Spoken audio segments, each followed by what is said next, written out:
Chapter 22.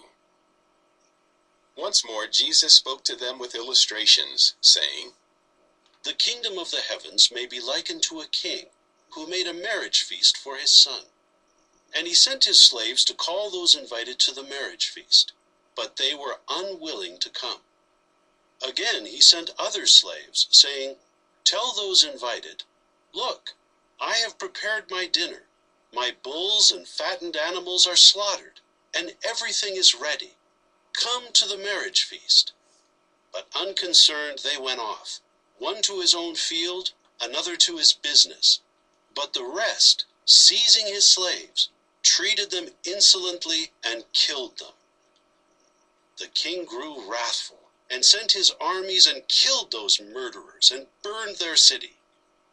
Then he said to his slaves, 'The marriage feast is ready, but those invited were not worthy. Therefore go to the roads leading out of the city, and invite anyone you find to the marriage feast.' Accordingly, those slaves went out to the roads and gathered all they found, both wicked and good, and the room for the wedding ceremonies was filled with those dining. When the king came in to inspect the guests, he caught sight of a man not wearing a marriage garment. So he said to him, 'Fellow, how did you get in here without a marriage garment?' He was speechless. Then the king said to his servants, 'Bind him hand and foot and throw him into the darkness outside. There is where his weeping and the gnashing of his teeth will be. For there are many invited, but few chosen.'" Then the Pharisees went and conspired together in order to trap him in his speech.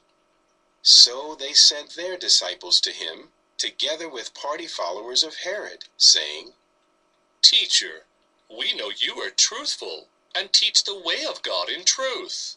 And you do not seek anyone's favor, for you do not look at the outward appearance of people. Tell us then, what do you think? Is it lawful to pay head tax to Caesar or not?" But Jesus, knowing their wickedness, said, "Why do you put me to the test, hypocrites? Show me the tax coin." They brought him a denarius. He said to them, "Whose image and inscription is this?" They said, "Caesar's." Then he said to them, "Pay back therefore Caesar's things to Caesar, but God's things to God." When they heard that, they were amazed, and they left him and went away.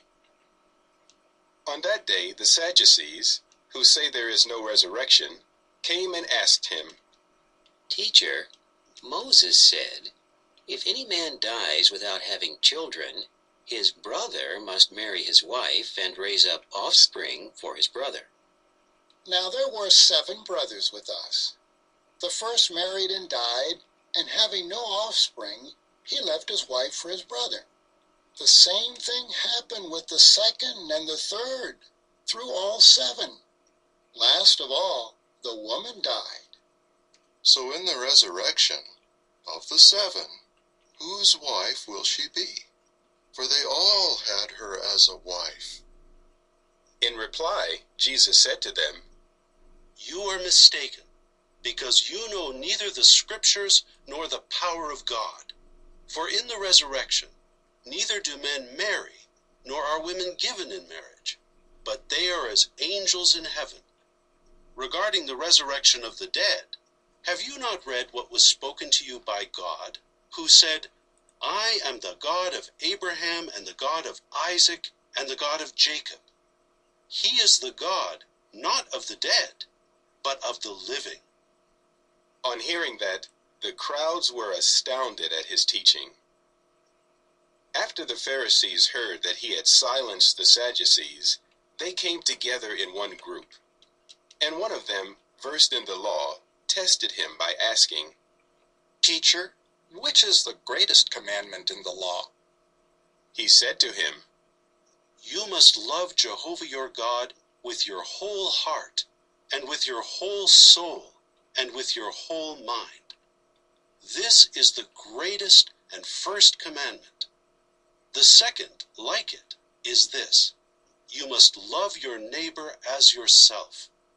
On these two commandments, the whole law hangs, and the prophets." Now while the Pharisees were gathered together, Jesus asked them, "What do you think about the Christ? Whose son is he?" They said to him, "David's." He asked them, "How is it then that David under inspiration calls him Lord, saying, 'Jehovah said to my Lord, sit at my right hand until I put your enemies beneath your feet'?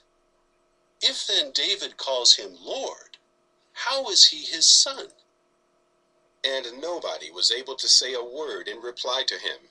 And from that day on, no one dared to question him any further.